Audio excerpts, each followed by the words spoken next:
സുധി സുഭാഷിനോട് അറിയും ചേട്ടന് വിഷമമുണ്ടെങ്കിൽ പറയണം. നമുക്ക് വേണമെങ്കിൽ ഓരോ സ്മോൾ സെറ്റ് ചെയ്യാം, കുറച്ച് ആശ്വാസം കിട്ടും. ഇത് കേൾക്കുമ്പോൾ സുഭാഷ് അറിയും നീ എപ്പോഴും കുടിക്കാറുണ്ടോ? വീട്ടിൽ കുടിച്ച് കയറി കഴിഞ്ഞാൽ നിന്റെ കാല് ഞാൻ തല്ലൊടിച്ച് വീടിൻ്റെ മൂലയ്ക്കിടും. ഇത് കേൾക്കുമ്പോൾ സുധി ഒന്നും മിണ്ടില്ല. പിന്നെ വീട്ടിലെത്തിയിട്ടും സുഭാഷിൻ്റെ മനസ്സിൽ നിന്ന് സുനന്ദയെ കണ്ട കാര്യങ്ങളൊന്നും പോകുന്നില്ല.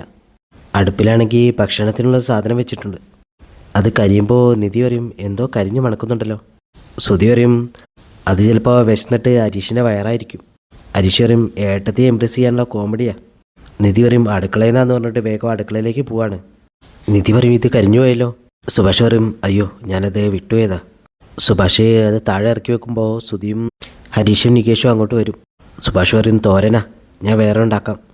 സുധി പറയും വേറെ ഉണ്ടാക്കുമെന്ന് വേണ്ട ഇനി. നികേഷ് പോയിട്ട് കറി ടേസ്റ്റ് ചെയ്ത് നോക്കുകയാണ്. നികേഷ് പറയും ഇത് കറിയിലേക്ക് ഉപ്പിട്ടതാണോ അതോ ഉപ്പിലേക്ക് കറി വെച്ചതാണോ? മുഴുവൻ ഉപ്പാണല്ലോ. ചോറെടുത്ത് നോക്കുമ്പോൾ ചോറ് മുഴുവൻ വെന്തിട്ടുണ്ടാവും. സുധി പറയും നീയും ഹരീഷും കൂടെ പോയിട്ട് എന്തെങ്കിലും കഴിക്കാൻ വാങ്ങിച്ചു വാ. സുഭാഷിനെയും കൊണ്ട് സുധി മുറ്റത്തേക്ക് പോവാണ്. എന്നിട്ട് സുധി വയ്ക്കും സുഭാഷ് ഏട്ടാ, സുഭാഷ് എന്നെ എന്താ പറ്റി? സുഭാഷ് അറിയില്ലടാ, വന്നത് മുതൽ ഒന്നിനും ഒരു ശ്രദ്ധയും കിട്ടുന്നില്ല. സുധി പറയും സുഭാഷ് ഏട്ടാ വാ, ഒരു ഐഡിയ ഉണ്ട്. സുധി പറയും ഒരു റൗണ്ട് കുടിച്ചു കഴിഞ്ഞാൽ എല്ലാത്തിനും ഒരു ആശ്വാസം കിട്ടും. ഇത് കേൾക്കുമ്പോൾ സുഭാഷ് ചൂടാവും. സുധിയാണെങ്കിൽ ഇങ്ങനെ നിർബന്ധിച്ചോണ്ടേ ഇരിക്കുക. സുഭാഷ് പറയും അവരാരെങ്കിലും വന്ന് കണ്ടാൽ നാണക്കേടാവും. സുധി പറയും ആരും ഇങ്ങോട്ട് വരില്ല. സുധി സുഭാഷിനെ കുടിപ്പിക്കുകയാണ്. സുഭാഷ് പറയും ഇതൊന്നും തോന്നുന്നില്ലടാ, പച്ചവെള്ളം പോലെ ഉണ്ടല്ലോ. സുധി പറയും ഇതേ ഒരു പ്രത്യേക തരം ബ്രാൻഡാണ്, പക്ഷേ കുടിച്ചൊരു 2 മിനിറ്റ് കഴിഞ്ഞാൽ സങ്കടങ്ങൾ ഓരോന്നായിട്ട് ഇങ്ങനെ പുറത്തു വരും. ഒന്നുകൂടി എടുക്കട്ടെ എന്ന് പറഞ്ഞ് ഒരെണ്ണം കൂടി ഒഴിക്കുകയാണ് സുധി. സുഭാഷ് ഒന്നുകൂടെ കുടിക്കുകയാണ്. എന്നിട്ട് സുധി പറയും സുഭാഷേട്ടൻ്റെ മനസ്സിലുള്ള സങ്കടങ്ങൾ എന്നോട് പറയാം, ഞാൻ കേൾക്കാം.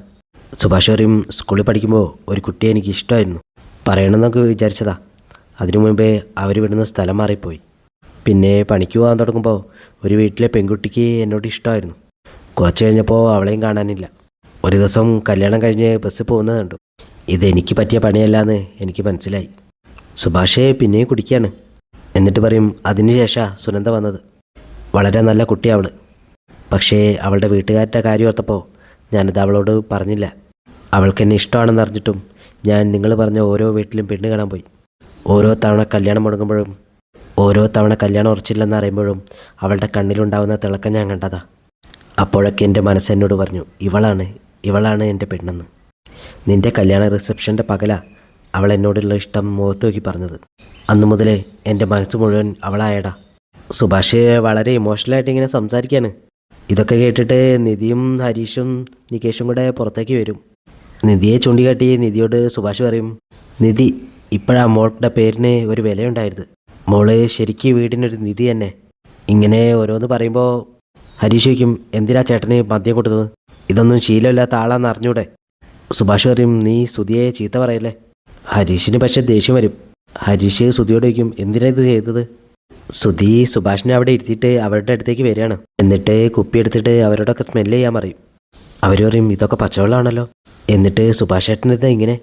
സുധി പറയും സുഭാഷ് ഏട്ടൻ്റെ മനസ്സാണ് ഫിറ്റായത്. സുഭാഷ് ഏട്ടൻ കരുതിയിരിക്കുന്നത് ഇത് മദ്യമാണെന്നാ. സുഭാഷിൻ്റെ ഓരോ കാട്ടിക്കൂട്ടൽ കാണുമ്പോൾ നിധിക്ക് ചിരി വരും. അപ്പോൾ സുധി നിധിയോട് പറയും കണ്ടില്ലേ സുഭാഷ് ഏട്ടൻ ഇത്രയേ ഉള്ളൂ, ഒരു പാവാണ്. ഇന്നു രാത്രി ഞങ്ങൾക്ക് ഉറക്കമല്ല, ശിവരാത്രിയാണ്. രാവിലെ ആകുമ്പോൾ നികേഷ് സുധിയോട് ചോദിക്കും ഇന്ന് ജോലിക്ക് പോകുന്നില്ലേ? സുധി പറയും ഇന്ന് ഞായറാഴ്ചയല്ലേ, പോണില്ല. നികേഷ് ചോദിക്കും അതെന്താ ഞായറാഴ്ച റോഡ് ബ്ലോക്ക് ആക്കി ഇടുമോ? സുധി പറയും വേണ്ട, നീ എന്നെ പഠിപ്പിക്കണ്ട. ആ സമയത്ത് ഒരു പാട്ട് കേൾക്കുമ്പോൾ സുധി നികേഷിനോട് ചോദിക്കും ഇതിപ്പോൾ എവിടുന്നാടാ? നികേഷ് പറയും സുനന്ദേച്ചിയുടെ നിശ്ചയമല്ലേ, അവിടെ നിന്നാ. നമ്മൾ കേൾക്കട്ടെ എന്ന് കരുതി ഇങ്ങോട്ട് തിരിച്ചു വെച്ചതാവും. സുഭാഷ് ഈ പാട്ടൊക്കെ കേട്ടിട്ട് കരയാണ്. നിധി പറയും എന്തൊരു ശബ്ദം ഇത്? സുധി പറയും മനഃപൂർവ്വ, സുനന്ദയുടെ വീട്ടിൽ നിന്നാ, അവളുടെ നിശ്ചയമാണല്ലോ. നിധിയാണെങ്കിൽ സുഭാഷിനെ തിരഞ്ഞുകൊണ്ട് നടക്കുകയാണ്.